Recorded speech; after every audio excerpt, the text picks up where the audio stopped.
यार यूनिट 2 तक मैंने अपलोड कर दिया है, यूनिट 3 पे आ गए हम। यूनिट 2 की वीडियो थोड़ी बड़ी है तो थोड़ा प्लेबैक स्पीड बढ़ा के देख लेना। यूनिट 3 में ना अलग अलग तरह की केस स्टडीज़ है, ठीक है। सबसे पहले देखते हैं BCCI scandal, bank of credit and commerce international. ये दुनिया उस टाइम पे वर्ल्ड की सबसे रैपिडली ग्रोइंग बैंक्स में से एक थी। 2000 करोड़ डॉलर के एसेट्स थे इसके पास, पर बाद में पता चला कि ये money laundering, fraud, financial crime, arm trafficking in सब में इन्वॉल्व है।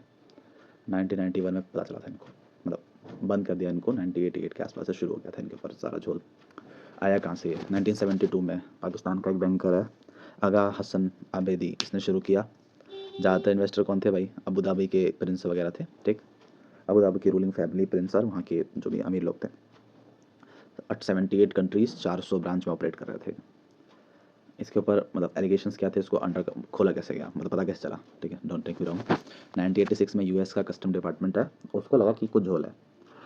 बीसीसीआई एक प्राइवेट बैंक था तो उसके ऊपर ऐसे डायरेक्ट हाथ नहीं मार सकते थे, और उस टाइम पे इतने डिस्क्लोजर नॉर्म्स भी नहीं थे कि नहीं सब कुछ बताऊँ मैं। तो इसलिए 1986 में यूएस के कस्टम डिपार्टमेंट ने ऑपरेशन सी चेज़ लॉन्च किया चुपचाप से, किसी को पता नहीं चलना चाहिए, मतलब सीक्रेट ऑपरेशन था, अंडर कवर।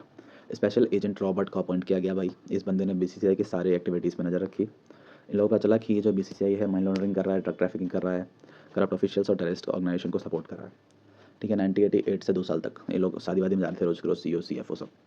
तो वो जो जा रहे थे तो पता चला कि वो शादी में नहीं जा रहे थे, वो ड्रग डीलिंग करने जा रहे थे, पैसे के लिए जा रहे थे, ठीक है। ये भी कहा जाता है कि उस टाइम के टॉप के एक ड्रग पैडलिंग जो ड्रग का कार्टल था, मैडलिन कार्टल, उनके साथ रिलेशन था इनका।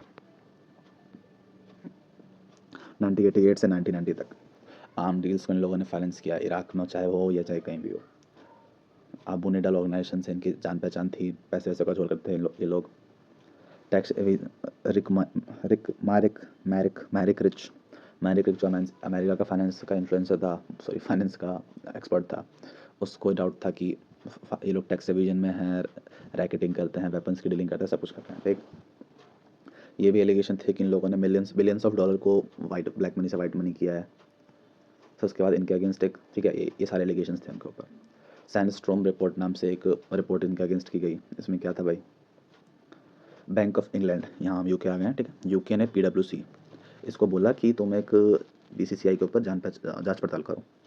तो सैंडस्ट्रॉम नाम से एक जांच पड़ताल की उन लोगों ने सीक्रेट मिशन रखा एक तरह से। पीडब्ल्यूसी ने मार्च, अप्रैल, मई, जून 4 महीने में अपनी रिपोर्ट सबमिट करी। उन्होंने कंफर्म किया कि हाँ भाई बहुत बड़ा इसका झोल है, अच्छे से हम पकड़ भी नहीं पाए हैं, पर ये करोड़ों रुपए के झोल में है, ठीक। ऑफशोर कंपनीज बना रखी है, मतलब यूके के बाहर कंपनीज बना रखी है, शेल कंपनीज बना रखी है, नकली कंपनियाँ होती है शेल कंपनियाँ, उनको बना रखा है। हांगकॉन्ग, यूएस, बहुत जगह पे, यूके, हर जगह ये लोग झोल कर रहे हैं, ठीक है। 1991 में इंसॉल्वेंसी के लिए इनको धकेल दिया गया कि तुम ये कंपनी बंद करो, ठीक। 1991 से 1993 में क्या हुआ? क्योंकि देखो जो बीसीसीआई है ये हर जगह इनका झोल धीरे धीरे पकड़ा जा रहा था। तो इन लोगों ने डिसाइड किया कि बीसीसीआई के जितने एसेट्स है सब कुछ फ्रीज किया जाए, ठीक है। और करोड़ों, क्योंकि देखो यार एक बैंक जाता है ना तो करोड़ों लोगों के पैसे जाते हैं। तो बीसीसीआई ने जब सीज किया इनके सारे पैसे को, तो फिर उसमें आगे बीसीसीआई ने सबसे पहले तो कोर्ट ने ऑर्डर दिया कि इसको सीज करो पूरा से, और जो टॉप एग्जीक्यूटिव्स हैं उनको जेल वगैरह भेजो, ठीक है। आगा हसन अबेदी और सलाह नकवी, इन ये लोग मनी लॉन्ड्रिंग के चार्जेस में इनको अंदर बंद कर दिया। जब बाद में इन्वेस्टिगेट हुआ तो पता चला कि जो बीसीसीआई है वो फर्स्ट अमेरिकन बैंक जो है, जो पब्लिक बैंक है, ठीक है, उसके उसको भी कंट्रोल कर रहा है, ठीक है, मतलब सीक्रेटली कंट्रोल कर रहा है उसमें, और फिर चार्जेस थोप दिए गए इनके ऊपर। फिर 1992 में बीसीसीआई को, फिर बीसीसीआई की बड़ी बुरी तरह से बैंड बच गई भाई, बीसीसीआई की खुद की बैंड बजा दी, क्योंकि अब असेट्स इतना बुरा हाल हो चुका था। 1992 तक इनके सारे असेट्स को फ्रीज कर लिया गया और लिक्विडेट किया गया। लिक्विडेट करने का मतलब होता है असेट्स बेच देंगे और सारे क्रेडिटर्स को, डिपॉजिटर्स को पे कर देंगे। तो जब इसके असेट्स को किया गया सीज, तो पता चला भाई असेट्स तो है ही नहीं इसके पास। कहने के लिए तो $20 बिलियन की थे असेट्स, पर जब सच पता चला तो भाई $5 से $7 बिलियन के असेट्स निकले इसके पास। तो जो लॉस एस्टिमेट किया जा रहा था वो $10 से $17 बिलियन का एस्टिमेट किया जा रहा था, ठीक है। इतना झोल था।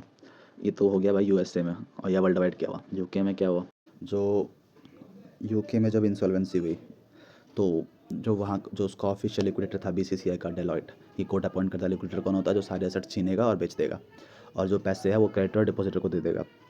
तो बीसीसीआई ने जो लिक्विडेटर अपॉइंट किया था या किया गया था उसके लिए, तो उसने बैंक ऑफ इंग्लैंड पे केस कर दिया ये बोल के कि बैंक ऑफ इंग्लैंड ने अपनी ड्यूटी पूरी तरह से पूरी नहीं करी है। इसकी वजह से 850 मिलियन का लॉस हुआ है। लॉस हुआ है और उसके अगेंस्ट केस कर दिया कि हमें ये पैसे वापस चाहिए ताकि हम उसको पे कर सकें डिपॉजिटर्स को। बैंक ऑफ इंग्लैंड के ऊपर एक केस हुआ, पर 12 साल केस चला पर कंक्लूड नहीं हो पाया कुछ। तो बाद में कोर्ट ने बोला कि नहीं, इसका कुछ कर नहीं सकते, बंद कर दो। तो ये 850 मिलियन रिकवर करने के चक्कर में डिलॉयट को 73 मिलियन पे करने पड़ गए, लीगल चार्जेस वगैरह के। ठीक है, अब यार कुछ की नेम्स देख लेते हैं। आगा हसन, फाउंडर ऑफ BCCI, ठीक, मर गया 1995 में। Saleh Naqvi, second in command, मतलब CEO के नीचे वाला। देखना मैं नाम गलत पढ़ रहा हूँ तो पढ़ लेना ठीक से। गेटा फेरोन, पता नहीं है क्या लिखा है, सऊदी का बिजनेसमैन है, ठीक। मार्क रिच, जो फाइनेंशियल एक्सपर्ट, जो कि उसने पता किया कि क्या सीन है इनका। ठीक है, इसके साथ हुआ क्या, इस बंदे को भी पहले शुरू में पकड़ा गया कि इधर आ तू भी गलत है, पर फिर बाद में छोड़ दिया था बिल क्लिंटन ने।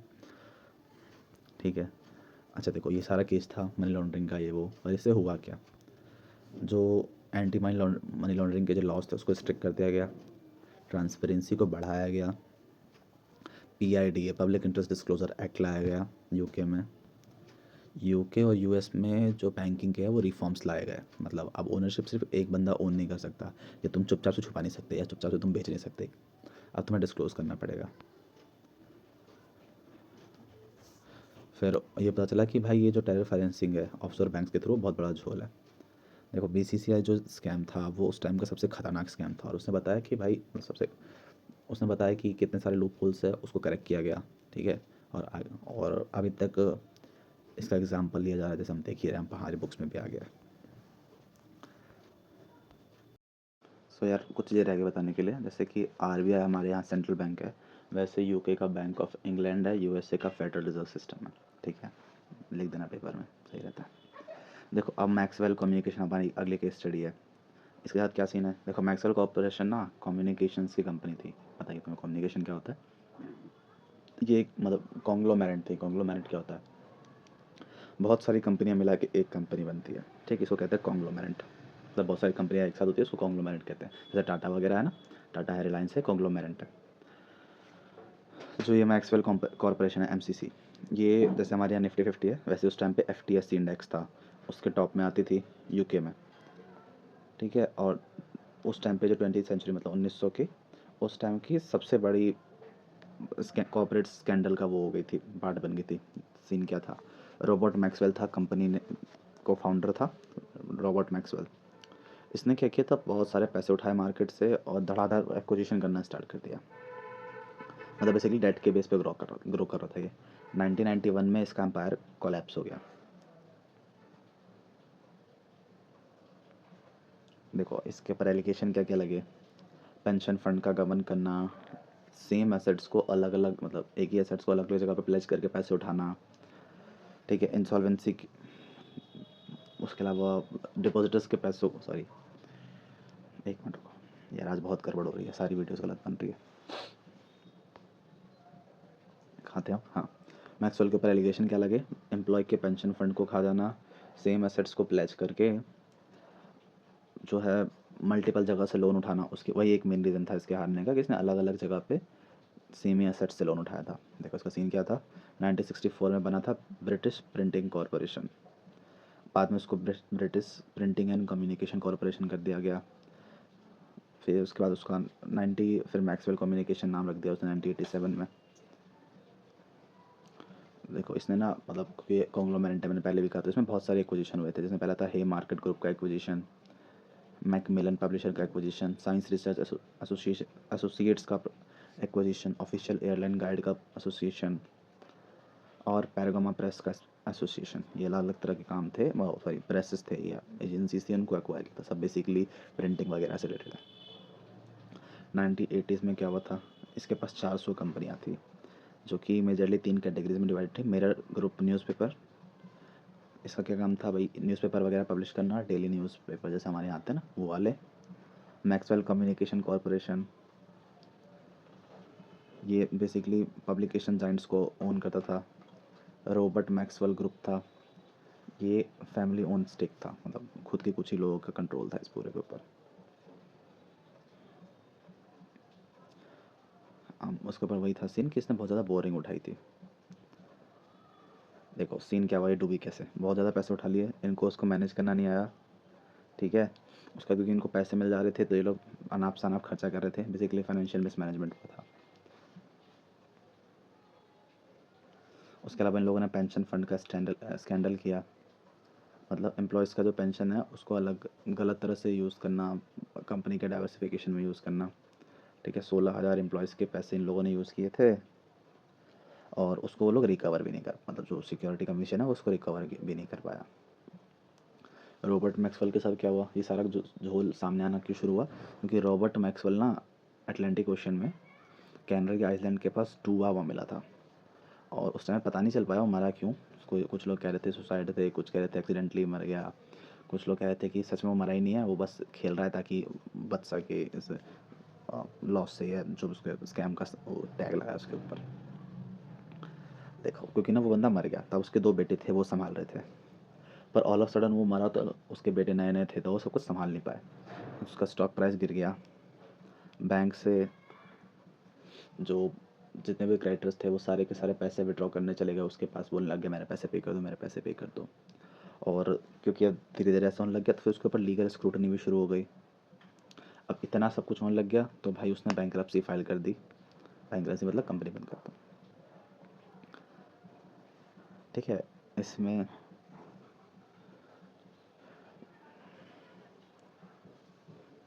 बैंकरप्सी फाइल कर दी बेसिकली वही है,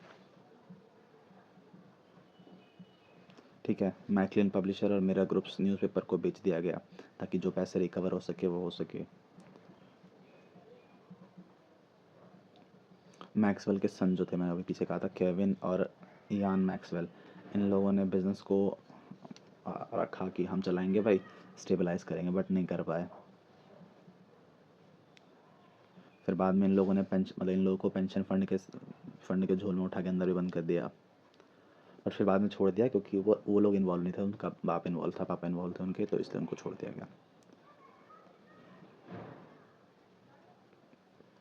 फिर उसके बाद टाइम के साथ जो है चीज़ें चेंज हुई और इस स्कैम में कुछ खास सामने तो नहीं आया, लोगों के पैसे तो डूब गए, एम्प्लॉयज़ का पेंशन तो डूब गया, लोगों से मेरा मतलब हुआ, ठीक है। बट फिर उसकी वजह से भी काफ़ी सारे चेंजेस आए, लॉज लाए गए, जैसे पहले ही मैंने बताया, इसके लिए इसके वजह से भी लॉज लाए गए। तो पहले नहीं देख लेते हैं कि क्या हम सीख सकते हैं इससे।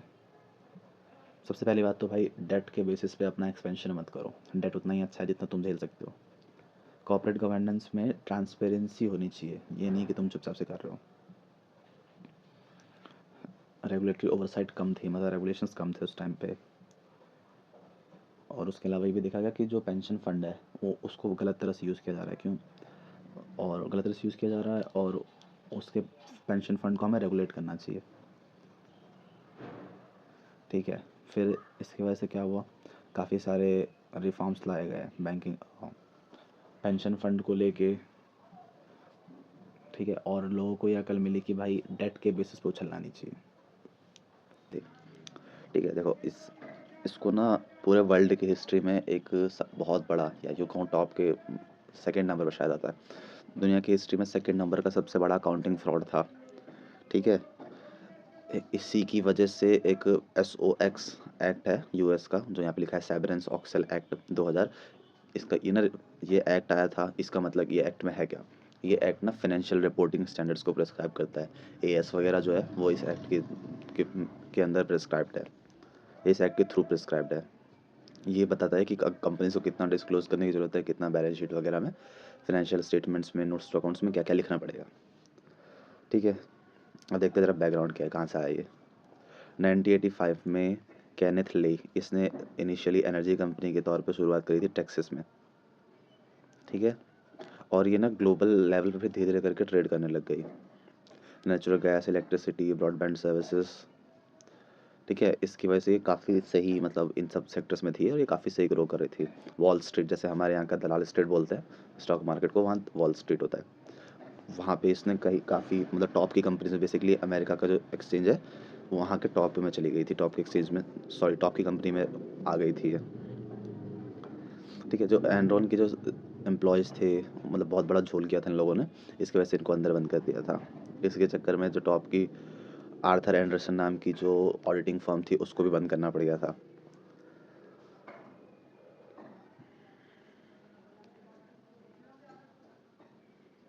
देखो एनरॉन जो है ना स्पेशल पर्पस एंटिटीज़, इसका मतलब क्या होता है, एक अलग से एंटिटीज़ बनाई जाती है जो कि इसमें जो कि हेल्प करती है कंपनी को अप बैलेंस शीट को मैनिपुलेट करने में। ये बनाई बनाई थी काफ़ी सारी, ताकि अपने लॉसेस को छुपा सके और प्रॉफिट्स को इन्फ्लेट कर सके, मतलब बढ़ा सके। जो कुछ कुछ एसपीज है, स्पेशल पर्पस एंटिटीज़ थी, वो जेईडीआई, एलजेएम ऐसी थी। ठीक है, नाम है इनके, लिख सकते हो पेपर में तुम। अच्छा, करते क्या थे भाई ये लोग? Transfer date of its to book. अब जो एनरॉन के बुक में जो डेट होती है वो उसको ट्रांसफ़र कर पाते, अर्निंग्स को बढ़ा देते। फेक ऑर्डर, मतलब एक तरह से इनसे ऑर्डर ले लिया, अपनी बैलेंस शीट में दिखा दिया, वैल्यू बढ़ गई। इनकी मदद से मैनिपुलेट करते स्टॉक प्राइस को, मतलब इनको बोलते तुम ज़्यादा से ज़्यादा शेयर खरीद लो, अपने ही पैसे देके ज़्यादा से ज़्यादा शेयर खरीद लो, इससे शेयर प्राइस इन्फ्लेट होगा। ठीक है, देखो एंड्रयू था जो सीएफओ था उस टाइम पे, उसी का ये एक तरह से किया कराया था। और जो सीईओ था जेफ स्किलिंग, इसने फाइनेंशियल टैक्स, मतलब इन दोनों ने मिलकर झोल किया था। ठीक है, इन लोगों ने क्या किया था भाई, मार्क टू मार्केट, जिसको हम आजकल फेयर वैल्यू या मार्केट वैल्यू कहते हैं। ठीक है, इसमें सीन क्या था, जैसे मान लो मेरे पास ना कोई ऑर्डर आने वाला है, मुझे पता है कि मेरे को आगे आने वाले 5 साल में 10 साल का, मतलब 10 लाख का है, 10 करोड़ का है, जो भी है, 100 करोड़ का मुझे कॉन्ट्रैक्ट मिला है, तो मुझे आगे वाले 5 साल में उसको प्रपोर्शन करना होता है। आजकल ये होता है। ठीक है, अगर मान लो मुझे 100 करोड़ का कॉन्ट्रैक्ट मिला, मुझे पता है कि ये 5 साल चलेगा, तो मैं जितना काम कंप्लीट हुआ उसके बेसिस पे, या जितना मेरा कॉस्ट लगा उसके बेसिस पे आगे आने वाले 5 साल में उस 100 करोड़ को प्रपोर्शन करता हूँ कि हाँ भाई इतना इतना मेरा प्रॉफिट है। ठीक है, ये अलाउड है। उसी का इन लोगों ने फ़ायदा उठाया, इन लोगों ने उसको प्रपोर्शन नहीं किया कि हर साल इतना इतना प्रॉफिट को हम करेंगे। इन्होंने तुरंत ही 100 करोड़ का इस साल ऑर्डर मिला, 100 करोड़ को तुरंत रिकॉग्नाइज कर लिया। इसकी वजह से इनके प्रॉफिट्स जो है ना ओवर इन्फ्लेट हो गए और ज़्यादा दिखने लग गए। ठीक है, इसके अलावा जो एनरॉन के जो टॉप एग्जीक्यूटिव्स थे, वो आर्थर एंडरसन, इनके साथ मिलके ना स्टॉक प्राइस को मैनिपुलेट करते थे, स्टॉक रिपोर्ट को, बैलेंस शीट को, इन सबको घुमाते फिराते थे। आर्थर एंडरसन ना इनका ऑडिटर था, और उस टाइम पर ऑडिटिंग में सबसे बड़ा नाम था कि पीएमजी, डेलॉयट, पीडब्ल्यूसी, जितने हम ये सुनते हैं, ये सब इन्हीं की देन है। ठीक है, इन चारों को मिला के एक अकेला फॉर्म था पूरे वर्ल्ड में। उसके लोगों के साथ मिलके ये लोग balance sheet, profit and loss, इन सबको इन्फ्लेट करते थे। ठीक है, ये सीन था इनके साथ। अकाउंटिंग में समझ गए कैसे झोल किया। अब ये सामने कैसे आया।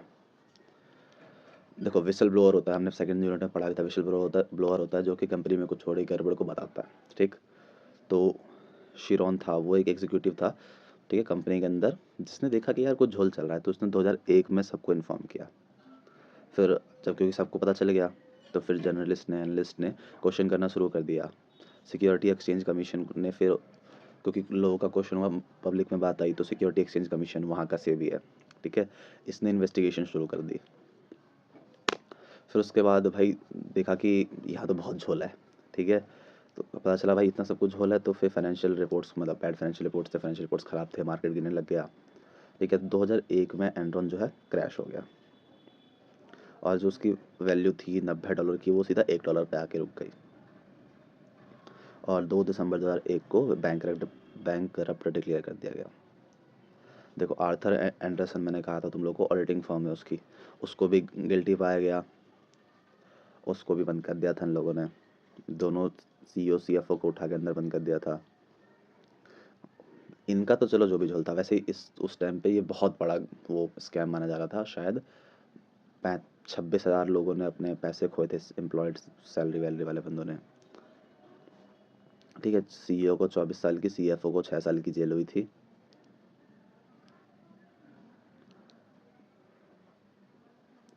और SOX एक्ट आया था। इसका क्या सीन, इसका ये काम था कि भाई जो यूएस में डिस्क्लोजर रेगुलेशंस है उनको टाइट किया जाए, और जो है कंपनीज के ऊपर अच्छे से रेगुलेट किया जाए।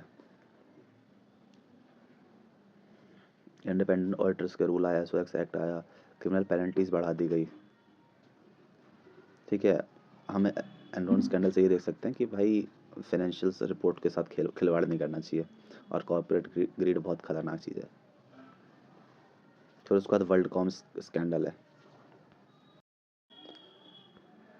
अच्छा, ये बात तो रहेगी, जो हमारे ये है एनरॉन, एनरॉन को यूएस की जो फॉर्चून 500 कंपनीज होती है, इंडिया में भी आप तो फॉर्चून 500 कंपनीज की जो लिस्ट निकलती है उसमें टॉप में डाल दिया गया था, टॉप 10 कंपनीज में डाल दिया गया था। इतना बड़ा झोल था। वर्ल्ड कॉम स्कैंडल पे आते हैं, चलो। ठीक है, वर्ल्ड कॉम स्कैंडल का क्या सीन है भाई। देखो ये स्मॉल टेलीकम्युनिकेशन कंपनी के तौर पर सामने आई थी, फिर 1983 में, फिर 1997 तक ये काफ़ी सही कंपनी बन गई। पर इसका सीन क्या था देखो, जो इनिशियली कैसे पता चला, इनिशियली दिसंबर 2000 के आसपास जो इसके एक इंटरनल मेंबर था किम, इसने बोला कि यार यहाँ पे जो है लेबर कॉस्ट को कैपिटल जो लेबर कॉस्ट होती है, कैपिटल मतलब जो बिल्डिंग वगैरह बनाने में उसको कैपिटलाइज किया जाता है, एक्सपेंस नहीं लिखा जाता, ठीक है। बट यहाँ पे जो लेबर कॉस्ट है उसको एक्सपेंस लिख रहे थे, तो उसको लगा टैक्स का झोल है, टैक्स चुरा रहे हैं लोग। तो इसने बताया बोर्ड को और अपने सीनियर्स को, तो उसको भगा दिया नौकरी से। मार्च 2001 में उसको भगा दिया नौकरी से। पहला तो यहाँ देखा गया। फिर उसके बाद जो इसका इंटरनल ऑडिट टीम थी, ठीक है, कूपर नाम है, मतलब सरनेम में तो कूपर बोलते हैं उसको, चलो। तो 2002 में कूपर ने ये देखा कि यार यहाँ बहुत कुछ गड़बड़ चल रहा है, कैपिटल एक्सपेंस को भी राइट ऑफ किया जा रहा है, प्रीपेड कैपेसिटी नाम से एक मिसलिनियस असेट क्रिएट किया जा रहा है जो पता नहीं क्या है। तो प्रीपेड कैपेसिटी जो है ये मतलब उस टाइम पे यार अभी भी यूज़ नहीं होता है, पता नहीं क्या होता है प्रीपेड कैपेसिटी। ये उनका ये कहना था, प्रीपेड कैपेसिटी वो लोग यूज़ कैसे कर रहे थे, कुछ भी जो मेरे को फ्यूचर में असेट्स में बनाने वाला हूँ, मैंने बनाया नहीं है, पर फ्यूचर में असेट्स बनाने वाला हूँ, तो उस असेट्स को मैं अभी से प्रीपेड कैपेसिटी नाम से क्रिएट करके रख ले रहा हूँ। तो उस टाइम पे इंटरनल ऑडिट टीम का कहना था कि प्रीपेड कैपेसिटी क्या होता है, ऐसा तो कहीं नहीं अलाउड है, ठीक है। तो जो उसकी इंटरनल ऑडिट टीम थी उसने ये क्वेश्चन किया टॉप एग्जीक्यूटिव से, तो टॉप एग्जीक्यूटिव्स पहले तो मना कर रहे थे, बोला ऐसा कुछ नहीं है, ये अलाउड है, ये है वो है। बट वो नहीं मानी, कूपर जो है वो नहीं मानी, उसने पूरा का पूरा इन्वेस्टिगेशन किया। फिर जब इन्वेस्टिगेशन किया तो उसने फिर टॉप एग्जीक्यूटिव्स को पूछा ये प्रीपेड कैपेसिटी क्या होता है, प्रूव करो इसको, बताओ क्या है। तो फिर लास्ट में बहुत ज़्यादा प्रेशराइज करने के बाद 3.8 बिलियन का बैलेंस शीट में फेक एंट्रीज सामने आई। बिलियन डॉलर का, 3.8 बिलियन डॉलर का बैलेंस शीट में फेक एंट्रीज सामने आई जो कि प्रीपेड कैपेसिटी नाम से थी, ठीक है। इसमें करते क्या थे, मैंने पहले बताया कि जो ऑपरेटिंग एक्सपेंस है उसको ऑपरेटिंग एक्सपेंस को राइट ऑफ करने की जगह उसको पहले तो कैपिटलाइज कर लिया। तो उसके बाद दूसरा कैपिटल एक्सपेंडिचर जो कि अभी हुआ नहीं है उसको फिर आगे जाके वो लोग कैरी फॉरवर्ड कर लेते थे, पहले लिख लेते कि हाँ भाई हमने कर लिया, ठीक है। या फिर ये लोग कैपिटल एक्सपेंस को अभी का भी राइट ऑफ कर देते ताकि इनको टैक्स ना पे करना पड़े। ये 3 तरह के इन लोगों ने किए थे गड़बड़, ठीक है। जो कूपर थी उसकी टीम ने हार नहीं माना, काफ़ी सारा उसको मना, मैंने बोला उन लोगों ने पूरे डिटेल में इन्वेस्टिगेट किया, उन लोगों ने हार नहीं माना, उनको काफ़ी सारे असिस्टेंस मिले कि नहीं ऐसा कुछ नहीं है, तुम छोड़ दो। इवन डायरेक्ट धमकी तक मिली कि नहीं छोड़ दो। फिर जब कूपर ने सारे सबूत इकट्ठा कर लिए तो वो एक इंटरनल ऑडिट टीम के पास गई। इंटरनल ऑडिट टीम मेंबर मतलब जो बोर्ड होता है, board internal audit committee form करती है, ऑडिट कमेटी फॉर्म करती है, उसके हेड थे मैक्स, उनके पास गई, उनको बोला कि यहाँ कुछ गड़बड़ है। तो फिर मैक्स ने सजेस्ट किया कि आप लोग केपीएमजी के पास जाओ जो कि ऑडिटर है इस कंपनी का। तो लोग केपीएमजी के पास गए, केपीएमजी ने बोला कि हाँ ऐसा तो कुछ नहीं होता है, मतलब वही जो प्रीपेड कैपेसिटी वो लोग कह रहे थे वो बोला ऐसा तो कुछ नहीं होता भाई। तब उन लोगों ने फिर आके बोला, तब उन लोगों ने क्वेश्चन किया कि ये क्या है, क्योंकि वो ऑडिटर है तो उनके पास पावर्स होती है। तो उन लोगों ने क्वेश्चन किया ये क्या है, तब जाके सीईओ सीएफओ ने एक्सेप्ट किया कि हाँ हमने गड़बड़ करी है, जिसकी वजह से शेयर, ठीक है, गड़बड़ करी है जिसकी वजह से 3.8 बिलियन डॉलर की फेक एंट्रीज है, ठीक है। और फिर इसकी वजह से शेयर प्राइस गिर गया, काफ़ी कुछ हुआ और इतना बड़ा झोल था, तो इसके चक्कर में ये जो है बैंक्रप्सी में चली गई कंपनी, ठीक है। और ऐसा बोला जा रहा है कि उस टाइम पे इस कंपनी के पास 30 बिलियन डॉलर के डेट था, ठीक है। अब 30 बिलियन डॉलर का डेट था और इतना बड़ा झोल था, तो एसईसी ने इनके अगेंस्ट चार्जेस लगा दिए। सीईओ को 25 साल की सज़ा मिली, ठीक है। और जो सीएफओ था उसको 5 साल की सज़ा मिली थी, हाँ 5 साल थी शायद, हाँ 5 साल की सज़ा मिली है। और जो कंट्रोलर वगैरह थे उनको 1-2 साल की, ठीक है। फिर इसके बाद से एसओएक्स एक्ट जो है 2002 का, उसमें काफ़ी सारे चेंजेस आए, कॉर्पोरेट अकाउंटेबिलिटी को बढ़ाई गई, मतलब बेसिकली फ्रॉड के साथ चीज़ें अच्छी होती थी। जो विसल ब्लोअर होता है उसको प्रोटेक्शन दिया गया कि नहीं इनको ठीक से रखेंगे हम, पेनल्टीज़ वगैरह इम्प्रूव की गई, हर जगह तुम ये पॉइंट लिख सकते हो, ठीक है। 2000, फिर उसके बाद वर्ल्ड कॉम का तो बहुत बुरा हाल था।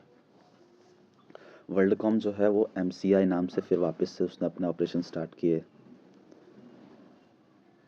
ठीक है। 2006 में जो है वो वेरीजोन कम्युनिकेशंस ने एमसीआई को वो कर लिया और पूरी तरह से वर्ल्ड कॉम का अंत हो गया। इससे हमें क्या पता चलता है भाई, एथिकल लीडरशिप ज़रूरी है, इंटरनल कंट्रोल अच्छा होना चाहिए, विसल ब्लोअर को सिक्योरिटी मिलनी चाहिए, और रेगुलेटरी चीज़ों को हमें इग्नोर नहीं करना चाहिए, उसको स्ट्रिक्टली फॉलो करवाना चाहिए। ठीक है, देखो यार ये 4 थे हमारे पास, और है 6-7 है, मैंने 4 यहाँ डाल दिए, 6 है शायद, मैंने 4 यहाँ करा दिया, बाकी के 2 जो है अभी मैं 2-3 जो है वो मैं डाल दूँगा एक साथ। और फिर ये ना लास्ट के जो 2 है, ये कमिटीज़ और उनके रिफॉर्म्स है, तो उनको मैं अलग से एक वीडियो डाल दूँगा। ठीक है, केस स्टडी काफ़ी बड़ी हो जाती है, इसलिए मैं 3-4 कर दिया मैंने यहाँ पे। ठीक है।